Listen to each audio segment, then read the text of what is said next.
34 women. That was how many times Brennan Whitlock had sat across from someone at a dinner table and known, within the first 10 minutes, that it was going nowhere. Not because the women weren't accomplished. Most of them were. Lawyers, architects, a cardiologist who had published 3 papers before she turned 30. Smart, polished, and absolutely certain the moment they heard the name Whitlock Capital that they were already halfway to a very comfortable future. That was the problem. Brennan had learned to spot it early, that particular shift in the eyes, that small recalibration, the way a woman posture would straighten almost imperceptibly the second she connected the dots. He wasn't a man anymore at that point. He was a portfolio. His assistant, a sharp-boned man named Theodore, had finally stopped pretending the dinners were a good idea sometime around the 28th attempt. "You could try being less intimidating," Theodore had offered helpfully. "I'm not intimidating," Brennan said. "I'm bored. Those are the same thing to most people." It was Brennan's younger sister Louisa who had come up with the experiment. She had a gift for dramatic solutions to emotional problems, which Brennan supposed was what happened when someone studied psychology and then spent 12 years as his only family. She had laid out the idea over Sunday brunch in her apartment in Oakville, surrounded by her husband's running shoes and 3 different kinds of jam. "Go somewhere nobody knows you," she said. "Be someone nobody expects. And just talk to people. Like a human person. I am a human person. You are a human spreadsheet," she said. "There's a difference." The plan, such as it was, Brennan would spend 4 weeks in Tofino, on the west coast of Vancouver Island. He would use his middle name, James. He would stay in a rented cabin, drive a used truck he'd bought for cash, and tell anyone who asked that he was between jobs. No Whitlock, no Capital, no Bay Street. Just a man, mid-30s, a little lost, trying to figure out what came next. Louisa had cried a little when she dropped him at the ferry. He told her it was only a month. She said that wasn't why she was crying. He didn't ask her to explain. Tofino in March was nothing like the photographs. The tourists hadn't arrived yet, and without them the town felt like an exhale, slow and gray and quietly itself. The surf was brutal and cold and spectacular. The coffee shops opened late. The grocery store had 3 kinds of locally smoked salmon and exactly 1 brand of cereal. Brennan bought both. He had not expected to like it. He liked it immediately. The cabin was 10 minutes from town, up a gravel road that wound through cedars so old they felt like a fact of the earth rather than a feature of the landscape.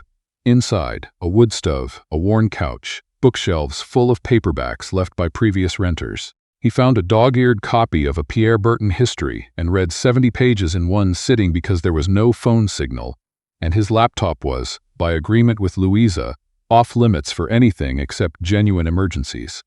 He slept 9 hours the first night. He couldn't remember the last time he had slept 9 hours. He met Saoirse on a Tuesday. He'd driven into town for groceries and stopped at the bakery beside the hardware store, because there was a line outside and he'd learned in his first week that lines in Tofino were usually worth following.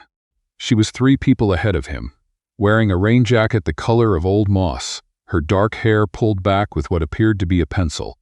She was arguing cheerfully and at length with the woman behind the counter about whether a scone was still a scone if it contained sun-dried tomatoes. "That's a savory biscuit," she said firmly. "Calling it a scone is misleading."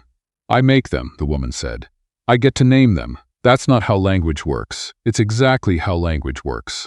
Every word was made up by someone."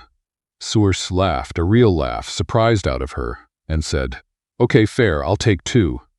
Brennan ordered his coffee and stood at the window and watched the street without meaning to watch her. She sat at the corner table with a spiral notebook open beside her coffee, and she wrote steadily and without stopping for the better part of 20 minutes. Not on a laptop, not on a phone. In actual handwriting, with the pencil she'd pulled from her hair. He found himself wondering what she was writing. He left without finding out. He was not, he reminded himself, here to find anything. He saw her again 3 days later at the public library. He'd started volunteering there on Wednesday mornings. Louisa's idea, part of the Interact with Humans Like a Human program, helping an elderly man named Aldous sort donated books into the right sections. Aldous was 81, had opinions about the Dewey Decimal System that Brennan privately found reasonable, and talked to Brennan like he was a slightly slow but basically competent nephew, which Brennan also found, to his surprise, very comfortable. Saoirse came in with a canvas bag full of returns and a library card she had to dig through 3 pockets to find. "Saoirse," Aldous said warmly, "how's the research going?" "Slowly," she said. "I need everything you have on the Clayoquot Sound protests. Primary sources, if possible, 1993, and the aftermath. The court cases, especially." Aldous pointed her toward the local history section with the confidence of a man who had memorized every shelf, and she disappeared into the stacks.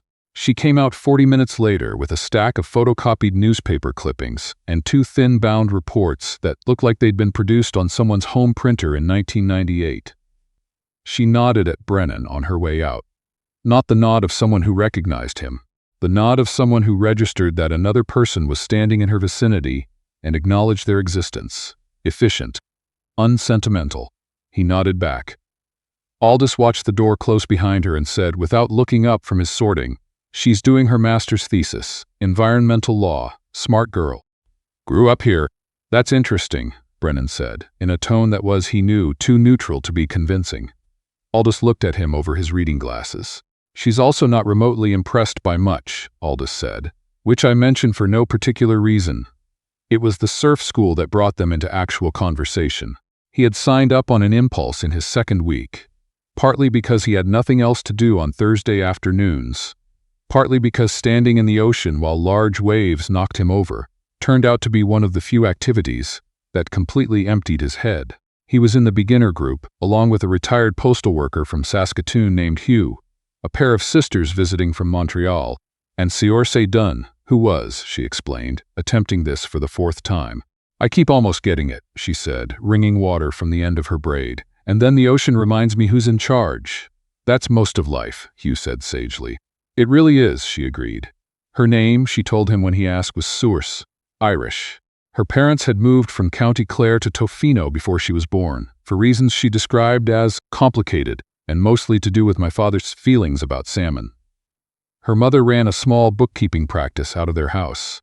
Her father had worked the fishing boats until his knees gave out and now built furniture in the garage and was better at it than he'd expected. "And you?" she asked. She was shaking water out of one ear with the unself-conscious efficiency of someone who had been doing this since childhood. "James," he said. The name still felt slightly borrowed. "Between things right now. Taking some time." "Time for what?" "Good question," he said honestly. She looked at him for a moment. Not the way people usually looked at him, calculating and curious about what he was worth, but more the way someone might look at a weather pattern. Interested, neutral, waiting to see what it did next. "Fair enough," she said. "Hugh, you want to try the pop-up again?" He did not fall in love with her quickly. That mattered to him later, when he tried to explain it to Louisa. It hadn't been a moment. It had been a slow accumulation of specific things, the way she argued, always from the evidence and never from the emotion. The way she was kind to Aldous without condescension. The fact that she had opinions about fisheries policy that were more nuanced than anything he'd heard from 3 different federal ministers. The afternoon she found him sitting on the beach at low tide, staring at the water, and sat down beside him without asking what was wrong, because she'd apparently decided it wasn't her business. They sat for almost an hour without talking. When she left, she said, "Same time next week if you want company," and walked back up the beach, and Brennan sat there in the wind for another 20 minutes feeling something loosen in his chest that he hadn't known was tight. He started showing up to the beach on Sundays. She was always there. They talked about everything except the things people usually talked about first. Jobs, ambitions, the architecture of their adult lives. They talked about the Clayoquot protests and what environmental law actually accomplished versus what it was supposed to accomplish. They talked about the specific loneliness of being from a small place and leaving it and coming back to find you'd changed, but the place hadn't, or maybe the place had and you were the one who'd stayed the same. They talked about their parents. She talked about hers easily and warmly. He talked about his carefully, the way he always talked about his parents, because they had been dead for 8 years and he still wasn't sure how to talk about people who were gone. "My mum too," she said quietly. 4 years ago. He hadn't known that. He didn't say anything, and she didn't seem to need him to. In 5 weeks in Tofino, he told her more true things than he had told anyone in the past decade. None of them were about money. The problem with experiments is that they have to end. Theodore called on a Friday in the 4th week. Brennan took the call standing in the cedar grove behind the cabin, watching a raven investigate something in the undergrowth. "The Meridian deal is moving faster than we expected," Theodore said. "Goldstein wants you in Vancouver by Monday. I can have the helicopter." "I'll take the ferry," Brennan said. "The ferry takes. I know how long the ferry takes." He told Saoirse that evening. They were on the beach later than usual, the sky going pink and then gray in the way it did on the island, quickly and without ceremony. He said he was going back to Vancouver, that the time he'd been taking was ending. "Will you come back?" she asked. He looked at her. The moss-green jacket, the pencil that had migrated back into her hair at some point, the way she asked questions directly, without ornamentation. He had never, in 36 years, met anyone who asked questions the way she did, like she actually wanted the answer and would respect whatever it was. "I want to tell you something first," he said. She waited. He had rehearsed this. He had thought about it for 2 weeks, and he had rehearsed it in the cabin while the wood stove clicked and the cedar smell came through the window screen. He had figured out the order, the words, the specific way to frame it that might make it land as honesty rather than betrayal. In the actual moment, with the actual Saoirse Dunn looking at him in the actual gray light of the Pacific evening, every rehearsed sentence dissolved. "My name is Brennan Whitlock," he said. "I'm not between jobs. I run a company in Toronto, an investment firm. I've been doing this, being James, because I needed to know if I could have a normal conversation with a person without all of that getting in the way." The silence lasted a long time. The waves didn't stop. The raven somewhere in the trees didn't stop. Everything continued except the two of them, standing in it. "How much money are we talking about?" she said finally. "Not a question, really. A kind of taking stock. Enough that it changes how people talk to me," he said. "Usually immediately." She looked out at the water for a moment. "I knew something was off," she said quietly. "Not about the money. Just, you had this quality of a person who'd been paying for things for a very long time. You notice things in a particular way when you've never had to worry whether you could afford them." He hadn't expected that. "I'm not angry," she said, and she sounded like she was working through it while she said it, finding out what she thought as she spoke. "I think I would have to think about it more to know what I am. But I'm not angry." "Okay," he said. "What you told me," she said. "About your parents. About not knowing how to live outside of work. About the beach thing." She stopped. "That was all real?" "Yes, okay," she said. She put her hands in her pockets and looked at the horizon. "I have to go back to my thesis," she said. "And you have to go to Vancouver, yes. But if you wanted to," she stopped. Started again. "I have a number. You have a number. Those are real." "They are," he said. She nodded once, in that efficient, unsentimental way she had, and walked back up the beach. He called Theodore from the ferry and told him to clear 2 days the following month. "For what?" Theodore asked. "I'm going back to Tofino. For personal reasons." Theodore had worked for Brennan for 9 years. He understood when a topic was closed. The Meridian deal went through in 3 weeks. It was the cleanest close Brennan had executed in years, which he suspected had something to do with the fact that he had, for the first time in a long time, slept properly and eaten 3 meals a day and spent an hour every morning standing in the ocean being knocked over. He was apparently more effective when he had been occasionally humbled by the Pacific. He and Saoirse talked on the phone. Not every day. She had a thesis chapter due, and he had, conservatively, 400 emails, but regularly. She was direct on the phone the same way she was in person, which he found he had come to depend on in a way that was new and not at all uncomfortable. She asked him hard questions about the firm and listened carefully to the answers. She told him the Meridian deal sounded like regulatory arbitrage and asked him to prove her wrong. He tried. He mostly couldn't. "You could do the same thing and structure it differently," she said. 3 degrees different, and it would actually help the pension fund instead of just legally not harming it. He sat with that for a week. Then he called the Meridian lawyers and restructured it 3 degrees differently. The pension fund stakeholders sent an unexpected letter of appreciation that Theodore printed and left on his desk without comment. His friend Kyle had been his closest friend since Dalhousie, which meant Kyle had earned the right to be direct about unpleasant things. "You're in love with a grad student from Tofino," Kyle said, over lunch at a place on King Street that Brennan had chosen because the tables were far enough apart to have a conversation without being overheard. She's finishing a master's in environmental law, Brennan said. Brennan, I haven't said that. You restructured a $40 million deal because of a conversation with her. The restructure was financially sound. Brennan, Kyle set down his fork. I'm not criticizing you. I'm pointing out that this is a significant data point.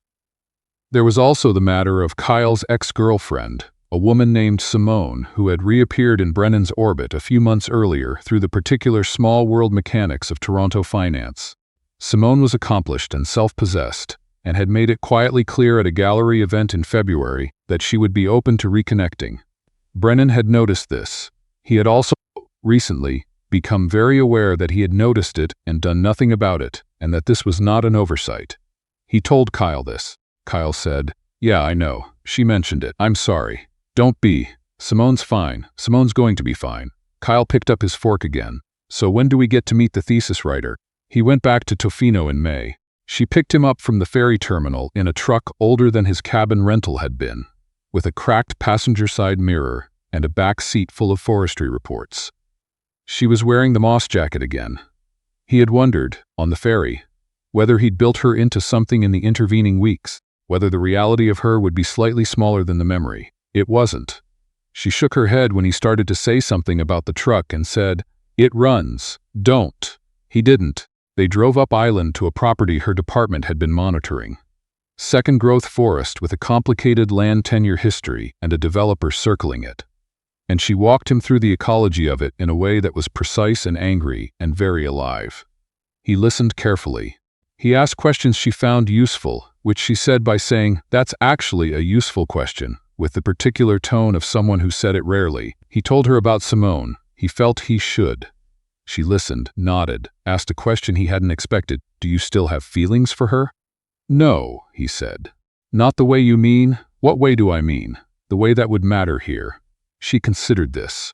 "Okay," she said. "That's it?" "I trust you to know your own mind," she said simply. "You usually do." It was one of the more disorienting things anyone had ever said to him. In Brennan's experience, people, investors, lawyers, his board, every woman he'd dated in the past decade, were perpetually uncertain about whether he meant what he said. Saoirse, who had known him less than 3 months, seemed to have simply decided that he did. He was not sure he deserved it. He thought, for the first time in a long time, that he would like to. There was a complication, and it came from an unexpected direction. One of the partners at the firm, a man named Fletcher, who had been with the company since before Brennan had bought out his father's shares, had a nephew who'd gone to school with someone who knew the Dunn family. This is the way things travel in small worlds. By June, Fletcher had heard enough to make the connection, and he had come to Brennan's office with the particular expression of a person delivering a warning in the guise of concern. "You know who her father is," Fletcher said. Brennan looked up from his desk. "Her father repairs boats and builds furniture," Brennan said. "Her father's first cousin is Gerald Dunn." Fletcher paused for effect. "Gerald Dunn, who filed the fisheries complaint against your father's company in 2003. Brennan was quiet for a moment. He did know who Gerald Dunn was. He knew the complaint too. A messy, legitimate grievance about commercial fishing rights and water access that his father had handled badly, and that the company had eventually settled out of court for a number somewhere south of what it should have been. Brennan had been 24 when it happened. He had not been running anything yet. He had also not done anything to correct the settlement when he took over 5 years later, which was something he had not previously had cause to think about with any particular urgency. "She knows who you are?" Fletcher asked. "Yes," Brennan said. "And the family connection?" "I don't know if she knows the connection," Brennan said carefully. "I don't know if she's made it." Fletcher leaned back in his chair with the expression of a man who believed he was about to be proven right. Brennan called Saoirse that night. He told her about Gerald Dunn. He told her about 2003 and the settlement and his own failure to revisit it when he'd had the authority to do so. He told her all of it before she could ask, because he had spent 5 months learning that the worst version of a conversation was the one you put off. The silence on the other end of the line was a different kind than the silence on the beach. Longer, heavier with something she was working through. "I know about Gerald," she said finally. We're not close. He's my dad's cousin, and my dad doesn't have much to do with that side. But I know what happened. Did you know before? I found it when I looked you up, she said. After you told me who you were, I looked you up, and you didn't say anything. I was waiting, she said, to see if you would. Another silence. Longer. That's a test, he said. Not accusing, just naming it. Yes, she said. I suppose it is. He sat with that. Did I pass? He asked. You called, she said, before I asked, so yes. I want to fix it, he said. The settlement. It wasn't fair. I have the authority to revisit it now, and I didn't. And I'm telling you directly that I didn't because it wasn't on my radar, not because I didn't care about it. But the effect is the same, so… Brennan, I'm not doing it for you, he said. I want to be clear about that. It should have been done 5 years ago, and Brennan… Her voice was quieter. I know you're not doing it for me, he exhaled. Okay, he said. Okay, she said. How long will it take? 3 months, maybe 4. It's complicated. I know complicated, she said. You have a good lawyer. I have Theodore. Theodore's not a lawyer. He knows what I need, Brennan said, and she laughed, and the weight on the line shifted. The resolution took 5 months, not 4, because things always do. The fisheries settlement was reopened, renegotiated, and expanded. A process that involved Brennan's legal team, 3 provincial regulators, and a meeting in a community hall in Tofino that Brennan attended in person, sitting in a folding chair while people who had every right to be angry at his family's company said things that he wrote down and did not interrupt. Saoirse was not at that meeting. She had recused herself firmly because she was finishing her thesis and also because she said it wasn't her business to be there. It's your relationship, he'd said, confused. It's your responsibility, she said.